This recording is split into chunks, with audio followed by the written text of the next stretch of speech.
I can still remember somewhere along my fitness journey, going to the gym kind of felt like a chore. I was kind of only going there because I'd already kind of incorporated going to the gym as part of my routine. So I just decided to keep showing up and that I would keep going, even though I wasn't actually going for any purpose. I didn't really have any meaning to go. It was more so just because I had told myself that I was going to go to the gym a few years ago and I had been consistently going. So I would just keep showing up to the gym.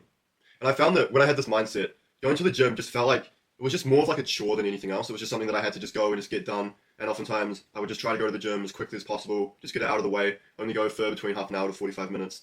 And I just felt like going to the gym just didn't actually really have any purpose to it. There wasn't really any meaning to why I was actually going.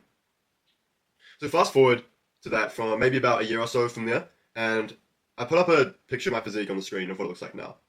Now at the time when I was going to the gym and I wasn't actually going for any purpose, I wasn't really enjoying it, and I was just doing it just to get it done, just to say I went to the gym for the day. My physique, it wasn't anywhere near what it looks like now, and it just felt like during that period, I just maintained the same amount of muscle that I've always had. So in this video, I wanted to go over why you're not building muscle in the gym, even if you're consistent. So this is for people who might have been in the same boat as me, where you're consistently showing up to the gym, but for some reason you're just finding that your muscle growth is just stagnant, it's just staying in a straight line. You've had periods of maybe 6 to 12 months where maybe the weight hasn't gone up, or your muscle growth hasn't improved, you still look the same as you did 12 months ago. So if that sounds like the boat that you're kind of in now, then this video is going to really suit you. So the first point I want to talk about is, it's actually just the mindset that you have when going into the gym. Like I said, if you're thinking of the gym as just something which is just a box that you need to tick off throughout the day, just to say that you went to the gym, you're not actually looking at it the right way. What you need to do is you need to make the gym more interesting, you need to make it more exciting and more fun. And the way that you can do this is by setting yourself a goal and setting yourself a challenge each time you go to the gym. So therefore, instead of it just being another activity on your day to tick off and something else on your to-do list that you need to get done, if you actually set a goal for the gym, for example, you might say, today I want to hit a new PR on my bench press, I want to hit 100 kg, or on my squat rack I'm going to go another 10 kg higher and just see how I do, even if I do a couple less reps, just see how I do with this increased weight, or just try and beat your previous record in any given exercise. This is just going to lead to actually just making the gym a little bit more exciting, a little bit more fun, and it's kind of bringing back that purpose and that reason of why you're actually going to the gym in the first place. So this is a super important first point. Set yourself a challenge and try and make it actually fun and exciting. Don't just go there with no purpose, no reason to be there except just to tick something off on your to-do list. Make sure that you've actually set a task beforehand, you've kind of hyped yourself up about it, and so when you go into the gym, you're actually feeling more motivated, and you actually have a reason to be there. Now, the next point I want to talk about is try and prioritize your workout early in the day. So the analogy I want to give you for this one is something called eat the frog. So let's say at the end of the day when you're having a dinner, you've got your full meal on one hand, and on the other hand, someone told you that in order to say, at some point, you also have to eat a frog at the same time. Now, if I was to ask you, which one would you do first? Would you have the nutritious dinner, which is going to taste really nice, or are you going to, and then have the frog afterward? Or are you going to do it the other way around, where you do the harder task first, and you eat the frog first, and then have dinner afterward? Hopefully you said that you were going to eat the frog first, and then have dinner afterward. And the reason for this is because a lot of people understand that just doing the harder task first, getting this done and out of the way, is by far one of the most beneficial activities you can do. If you keep on, for example, if you relate this back to the gym, if you have the opportunity to do this early in the morning, a lot of people just still push this back to the end of the day. They might say that, they've got something on in the morning and they prioritize other things instead of going to the gym, which could be pushed back, and therefore it just leads to them pushing the gym back to the back of their mind. And then not only is it in the back of your mind the whole day, but when you actually go to the gym at the end of the day, this is when you're tired, and this is when you're not going to put in as much effort, you're not going to be as motivated, your energy is just going to be drained, and overall your workout's just going to be significantly less effective than if you took this hard task and you put it right at the start of your day. If you're starting off the day and you're doing easier tasks, and then right at the end you've got this hard task like going to the gym and pushing weights around, if you structure your day like that, you're just never going to get as much return on investment as you can with your workout routine. So moving on to the next point is when you are in the gym, if you want to build muscle fast and you're struggling to build muscle, it might be because of the exercises that you're doing. So I found that another thing which benefited me was just do your compound exercises and just prioritize these.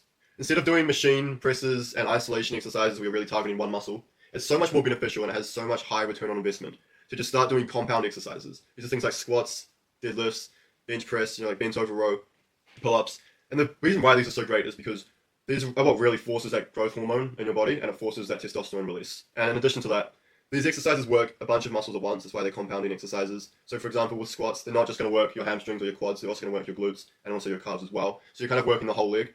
And same thing, your whole leg, sorry. And same thing with pull-ups. You're actually working your whole back and a little bit of your deltoid and then also your biceps as well. So you're getting a high return on investment, and these exercises have been proven to just have a higher result. They're going to lead to more growth hormone. They're going to tear the muscle a little bit better. And I just found that when I started incorporating these exercises into my routine and doing them at the start of my workout, I just found that I could really build muscle quite a little bit easier.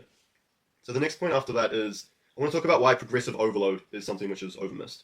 If you're not actually increasing the amount of reps you're doing, or the amount of sets you're doing, or the amount of weight, if you're not in some way increasing the stress and the pressure that you're putting on your muscles when you're in the gym, then you're simply just not going to build muscle. So the idea of progressive overload is that each time you go back into the gym and you work the same muscle, that you're somehow just increasing the amount of stress that you're putting the muscle under each time. So for example, this could be, if you're building up your chest, it might be once every week or once every 2 weeks, you just start increasing the weight which you're using on your bench press by 2.5 kilos. Another way you could do this is you could just add another couple reps at the end of your sets, or you could just add one more set and just keep the rep range the same. But either way, progressive overload is just the idea that each time you're going into the gym, you're just progressively just increasing the amount of stress that your muscles are going under, which is therefore going to lead to the hypertrophy release, and it's going to lead to you building muscle. So that's one thing to mention. Make sure that you are aware of progressive overload and how this is going to help you, and just make sure that you're consciously looking to try and increase the amount of stress that your muscles are under each time you're in the gym. The next one I want to talk about, this is something which really helps me. If you're really looking to just build a ton of muscle in a short amount of time, and let's say if you're struggling to build muscle, you've been consistent, but you're just not really increasing your weight at all, and you're still in the same kind of muscle mass that you were last 6 to 12 months, then I highly recommend training to failure. So the idea of training to failure is just training that muscle for a particular exercise up until you literally just can't move that exercise anymore. So for example, in bench press, you're just going to go until you're going to keep doing as many reps as possible within a set until you literally physically can't move that bar anymore and your muscles literally fail. So I found that having a workout buddy with you is going to massively help with this, just because you can really push it to the edge, and if you get stuck, there is someone there who can help you to lift the weight back on. But I've also found that even if you don't have this, you can just go close to failure on a given exercise like bench press, and then you can either drop set or just superset the exercise. So for example, with bench pressing, if you're working your chest, you can go to failure or 1 to 2 reps before failure, and then just do a couple push-ups to failure afterwards. Or you can drop the weight in half or by 60%, and then you can just rep out a couple more reps at the end, just to kind of create more of a tear on your muscles, to put more stress under your muscles, and to lead to more muscle growth. So this is something I found super beneficial. Train to failure. Go as close as you can as possible. This is really just going to force your muscles to tear. It's going to put them under a ton more stress, and it's just going to lead to your results coming quite a lot quicker. It's worth mentioning that you don't have to go to failure if you are progressively overloading. However, I found over a period of time when I was putting on the most muscle and I was making the most success, one of the biggest difference from when I was kind of stagnant in my growth in the gym to where I was when I was consistently putting on muscle, I found that one of the biggest factors of this was that I was just training to failure and I was going hard each and every time. If you want to check out my paid program where I kind of go over in detail my workout routine, just some tricks that I have as well, which I can go into more detail, which I can't on my YouTube channel, then I highly recommend that you check out the link below. It's linked in the description. It's my new paid course. It's $49 now on free sale. So if you want to go and grab that now, you'll get a good discount on this deal. One of the other points I want to make is just to be conscious with your calories. So this could just mean tracking your calories, tracking your protein. You should go ahead and start researching your body weight and how much protein you need per pound of body weight. If you've looked into this already, you should know that the general rule of thumb is around about 1 gram of protein per 1 pound of body weight. So for example, if you weigh 160 pounds, you should be aiming for 160 grams of protein in your diet. So I used to just go online and I would calculate which foods kind of have the most amount of protein. There was things like chicken, steak, and eggs, and I would just prioritize these kind of meals within my diet. And the reason for this was just because I knew that this was going to lead to having more protein in my system, which was going to help repair the muscles and lead to a lot more muscle growth.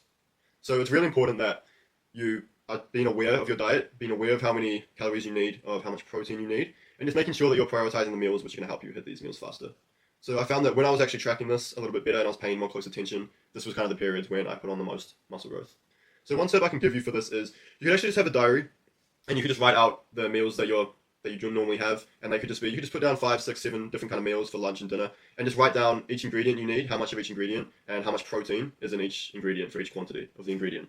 So I found that when I did this and I was just tracking down each meal I had, that I just put on muscle quite a lot faster and just quite a lot easier, just because I was making sure each time that I was tracking, I knew exactly how much protein I needed, how much I was taking in, and I was hitting my protein goals each time, which just led to me building muscle significantly faster.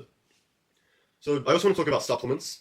This is something which you can use if you want to spend the money. It's just going to really help benefit your progress in the gym. It just helped boost my progress. And some of the supplements I used were zinc, magnesium, a lot of vitamin D. This is really helpful for testosterone release, which is going to boost your muscle growth as well.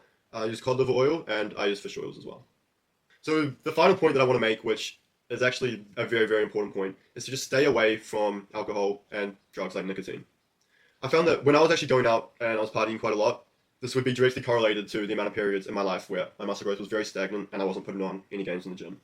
So alcohol has been proven to just completely destroy muscle growth. It destroys your hormones, it tanks testosterone, and kind of drugs like nicotine, which is kind of associated with the party environment, this really kind of just destroys destroys your muscle growth as well, and it also just destroys your appetite. It's going to make you less willing and less able to actually eat the proper food and nutrition that you need. And at the same time, it's just going to have the reverse effect of going to the gym, and it's just going to destroy your muscle growth and your progress. So if you can, I would significantly limit or just completely take out alcohol and all other drugs, just because I found that if you're going out and you're partying, then this is directly correlated with periods in my life where I wasn't putting on any muscle and my muscle growth in the gym was just completely stagnant and I wasn't going up or down. However, I found when I had periods when I completely just cut this out altogether, then I found like I was putting on muscle significantly easier, and I would just kind of like was taking away a handicap that I was giving myself.